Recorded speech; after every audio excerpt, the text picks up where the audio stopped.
Shri Venkateswara gold తాకట్టులో ఉన్న మీ బంగారాన్ని విడిపించి కొనబడును.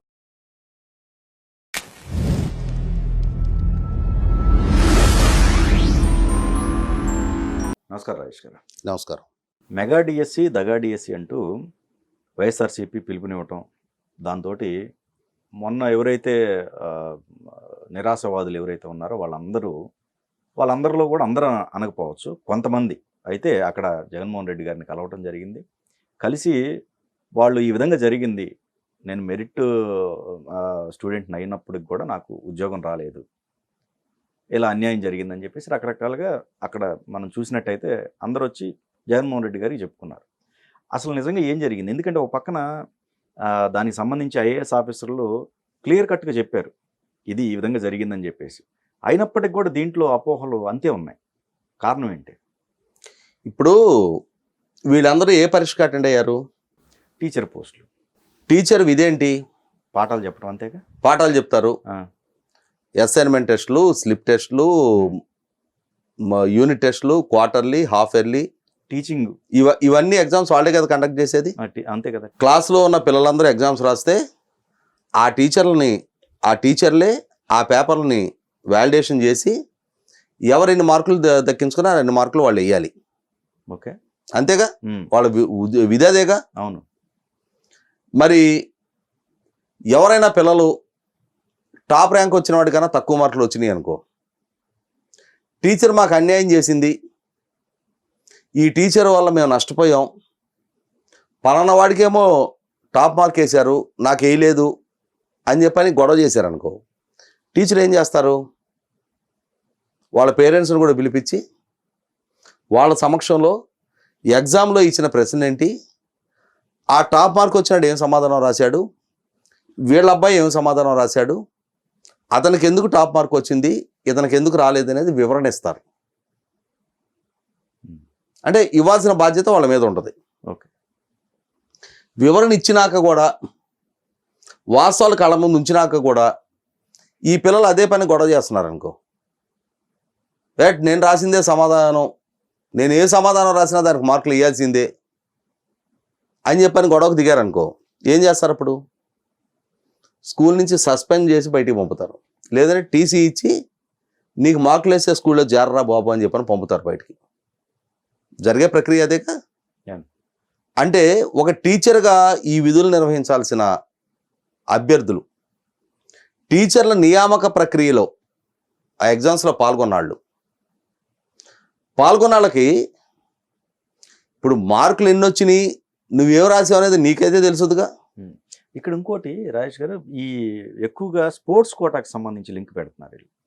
మాట్లాడదాం, అది కూడా అది కూడా మాట్లాడదాం. మొట్టమొదట ర్యాంకుల ప్రస్తావన వచ్చింది. కేటగిరీ వైజ్ ర్యాంకులు, పలానా బీసీఈ కేటగిరీ, పలానా బీసీఏ కేటగిరీ, ఈ కేటగిరీలో నాకు ఇంత ర్యాంక్ వచ్చింది కానీ నాకు ఉద్యోగం రాలేదు. కరెక్టే, నీకు పలానా ర్యాంక్ వచ్చింది, ఆ కేటగిరీ ఆ పర్టికులర్ జిల్లాలో ఆ పర్టికులర్ సబ్జెక్ట్లో ఎన్ని ఖాళీలు ఉన్నాయి, ఆ ఖాళీలు ఏ ర్యాంకుతో భర్తీ అయినాయి. ఓకే, ఇప్పుడు ఉదాహరణకి కడప జిల్లాలో బీసీఈ కేటగిరీలో సైన్స్ సబ్జెక్టు 2 పోస్టులే ఉన్నాయి, ఒకదానికి 43వ ర్యాంకు వచ్చింది, 12వ ర్యాంకు 30 ర్యాంకు వచ్చిన వాళ్ళతో ఆ ఉద్యోగాలు భర్తీ అయినాయి. అంటే ఆ కేటగిరీలో ఈ 3 ర్యాంకుల వాళ్ళు ఉన్నారు, ఆ కేటగిరీలో ఆల్రెడీ ఆ ఉద్యోగాలు భర్తీ అయిపోయినాయి. నీకు 43 వచ్చి ఉండొచ్చు, నీ దృష్టిలో 43 మంచి ర్యాంకు, కానీ ఉద్యోగం దక్కించుకోవటానికి అది సరిపోలా. అక్కడ నీకన్నా ముందు ఉద్యోగాలు దక్కించుకున్న వాళ్ళు, నీకు 43 వచ్చి 45 ర్యాంక్ కాడికి కనుక ఉద్యోగం వస్తే అప్పుడు ప్రభుత్వం వివరణ ఇవ్వాలి. నీకన్నా బెటర్ ర్యాంక్ కాడికి ఉద్యోగాలు వచ్చినాయి అక్కడ, ఇంకా నువ్వేం గొడవకు దిగుతావు? ఎందుకు గొడవకు దిగుతావు? ఇప్పుడు 43కు ముందు 2 కూడా లేరు, నీకే ఉద్యోగం వచ్చింది, 50 ర్యాంక్ వచ్చిన అతను నాకు రాలేదు అని గొడవకు దిగితే ఎలిజిబిలిటీ ప్రకారమే కదా నీకు ఉద్యోగం వచ్చింది. 43 ర్యాంక్ ఉన్నాడికి 50 ర్యాంక్ అతనికి ఎలిజిబిలిటీ లేదు కదా. అంటే అక్కడ నీ ర్యాంకుల గురించి నువ్వు చెప్పుకుంటున్నావు తప్పితే ఉద్యోగం దక్కించుకున్నాడు నీకన్నా బెటర్ ర్యాంక్ వాళ్ళు ఆ కేటగిరీలో అక్కడ ఉన్న వేకెన్సీస్ ఆ పర్టికులర్ సబ్జెక్టు వీటిని పరిగణలోకి తీసుకున్నప్పుడు నీకు ఎలిజిబిలిటీ లేదు. ఇవి వాస్తవాలు వాళ్ళకు కూడా తెలుసు. ప్రభుత్వం వివరణ ఇచ్చింది, కేసు బై కేసు వివరణ ఇచ్చింది. ఏ ఏ ఆరోపణలు అయితే వాళ్ళ ప్రభుత్వం మీద చేస్తా ఉన్నారో ఆ ఆరోపణలకు సంబంధించి ప్రతి ఆరోపణకి ప్రభుత్వం అధికారికంగా ఐఏఎస్ అధికారులతో వివరణ ఇప్పించింది, స్పెసిఫిక్ సమాధానాలు చెప్పించింది.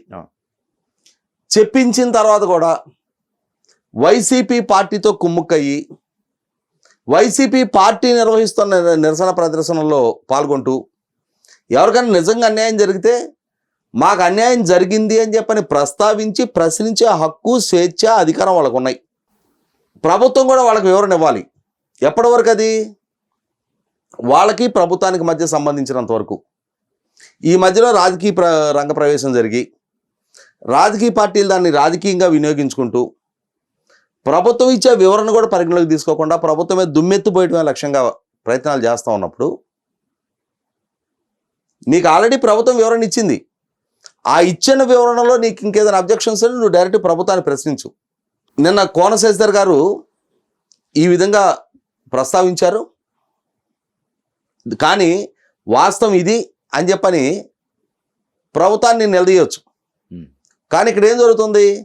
ప్రభుత్వం సాంకేతిక పరమైన అంశాలతో కూడా కలిపి వివరణ ఇచ్చిన తర్వాత దానిలో ఇంకా కాంట్రాడిక్ట్ చేయడానికి ఏం స్కోప్ లేదు కాబట్టి రాజకీయంగా దుమ్మెత్తిపోసే ప్రయత్నం చేస్తూ ఉన్నారు. అలాగే ఇప్పుడు మీరు చెప్పిన స్పోర్ట్స్ కోట, ఇప్పుడు స్పోర్ట్స్ కోట అజయ్ జైన్ గారు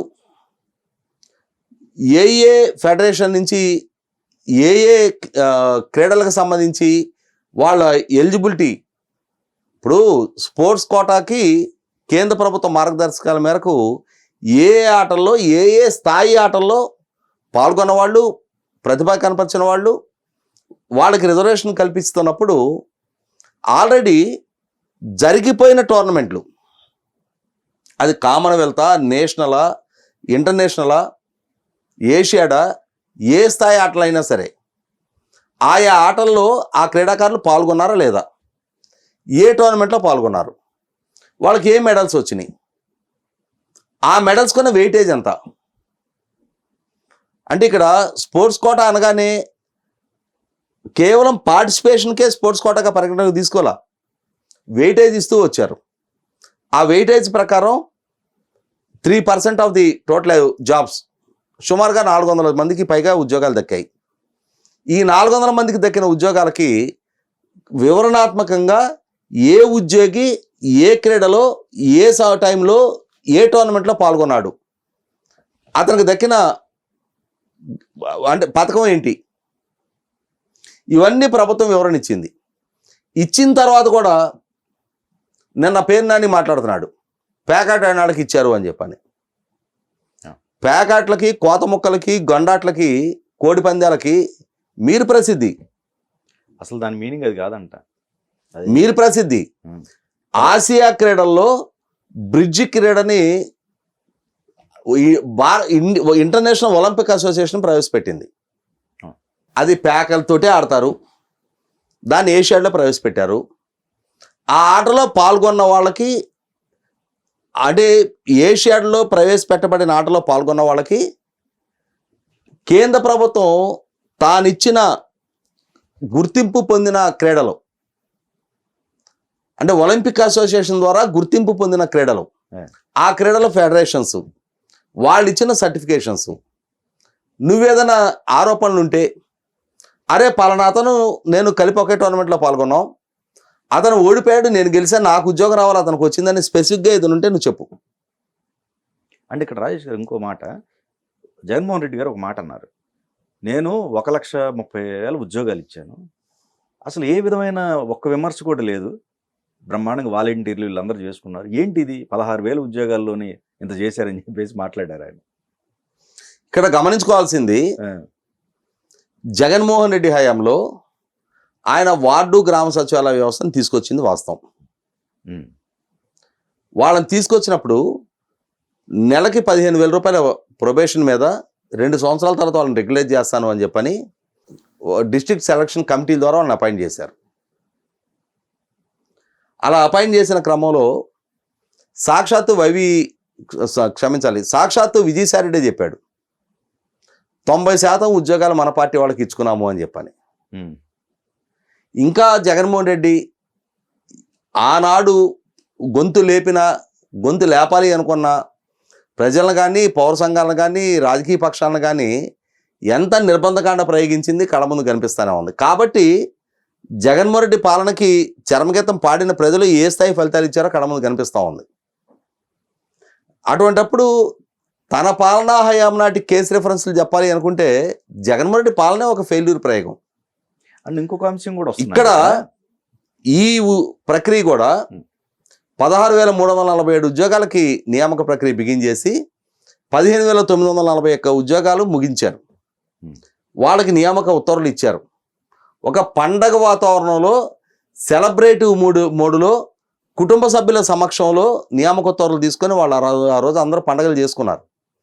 దాన్ని చూసి తట్టుకోలేక 5 ఏళ్ళు మెగా డిఎస్సి కండక్ట్ చేస్తానని ప్రజలను వంచిన పాలకుడు జగన్మోహన్ రెడ్డి తాము అధికారంలోకి వచ్చిన తొలినాళ్లలోనే డిఎస్సి నిర్వహణ చేసి 15,900 మందికి ఉద్యోగాలు ఇచ్చిన పాలకుడు చంద్రబాబు నాయుడు ఎన్డీఏ కూటమి ప్రభుత్వం అని చెప్పని ప్రజల్లో జరుగుతున్న చర్చ నేపథ్యంలో ఈ నియామకాల్లో ఏదో అన్యాయం జరిగింది, అక్రమాలు చోటు చేసుకొని అవినీతికి పాల్పడ్డారు అని చెప్పని దీన్ని యాగి చేయటం ద్వారా తాను చెయ్యని అంశాన్ని వీళ్ళు చేసిన అంశాన్ని పక్కదో పట్టించే కుట్రలో భాగంగా జగన్మోహన్ రెడ్డి ప్రయత్నం చేస్తూ ఉన్నాడు.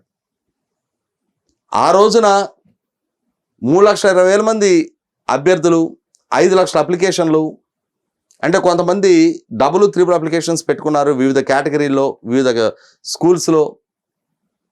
మరి ఈ 5 లక్షల అప్లికేషన్స్లో ఉద్యోగాలు దక్కని మిగిలిన 4,84,000 మంది వాళ్ళు ఏమైనా గొడవకు దిగారా? ఆ రోజు ఏమన్నా వివాదాస్పదం చేశారా? ఇవాళ చేస్తున్నారు. కారణం ఏంటి అంటే జగన్మోహన్ రెడ్డి వాళ్ళకి లేని ఆశలు కల్పిస్తూ ఉన్నాడు. ఎలా అయినా సరే దీన్ని వివాదాస్పదం చేద్దాం, ఈ డిఎస్సిని ఏదో రకంగా బ్రష్ పట్టిద్దాం. ఇక్కడ నేను అభ్యర్థులు కూడా చెప్పదలుచుకుంది ఏంటి అంటే, నేను ఇందాకే చెప్పినట్టుగా మీకేదైనా అనుమానాలుంటే నివృత్తి చేయాల్సిన బాధ్యత ప్రభుత్వం ఉంది. ఆ ప్రక్రియలో భాగస్వాములయ్యి పాల్గొన్న అభ్యర్థులుగా మీకు వివరణ ప్రభుత్వం ఇచ్చి తీరుతుంది. ప్రభుత్వం వివరణ ఇచ్చిన తర్వాత కూడా మీరు కన్విన్స్ కాకుండా ఉంటే మీరు డైరెక్ట్గా న్యాయస్థానాన్ని అప్రోచ్ అయ్యి కేసు ఫైల్ చేసుకునే హక్కు మీకు ఉంది. అలా కాకుండా రాజకీయ పక్షాలతో కొల్లుడయ్యి రాజకీయపరమైన విమర్శలు చేస్తూ రాజకీయ కార్యకలాపాల్లో కనుక మీరు నిమగ్నం అయ్యారనుకో ప్రభుత్వం ఈ సంవత్సరం కూడా మళ్ళీ డిఎస్సి పెడుతుంది. దాంట్లో పాల్గొనే అర్హత కూడా మీకు ఉండదు. తెలుగు వాళ్ళైతే గత సంవత్సరం దక్కించుకోలేకపోయాం, అదే ప్రభుత్వం మళ్ళీ సంవత్సరం కూడా డిఎస్సి నిర్వహణ చేస్తూ ఉంది. ఈ సంవత్సరం మనం ప్రయత్నం చేస్తే మనకు ఉద్యోగం రావడానికి ఆస్కారం ఉంది అని చెప్పనే ప్రయత్నం చేస్తారు. 5 ఏళ్లలో ఒక్క డిఎస్సి కూడా పెట్టకుండా మెగా డిఎస్సి నిర్వహణ చేస్తానని చెప్పని యువతను మభ్యపెట్టి 5 ఏళ్ల పుణ్యకాలం గడిపేసిన జగన్మోహన్ రెడ్డి మాటలు వింటే మనకు ఒక సామె చెప్తారు గ్రామాల్లో, ఏముందిరా ఆడి దగ్గరికి పోతే ఉత్త ఇస్తరీ మంచినీళ్ళు అంటారు. అటువంటి ఉత్త ఇస్తరీ మంచినీళ్ళతో మిమ్మల్ని ఓదార్చాలనుకునే జగన్మోహన్ రెడ్డి దగ్గరికి వెళ్తారా? లేదు, ప్రతి సంవత్సరం డిఎస్సి నిర్వహిస్తూ నిరుద్యోగ యువతకి ఉపాధ్యాయ నియామక పత్రాలు అందజేసే సంకల్పంలో ఉన్న ఎన్డీఏ కూటమి ప్రభుత్వాన్ని నమ్ముతారా అనేది ఈ డిఎస్సి అభ్యర్థులు కూడా నిర్ణయించుకోవాలి.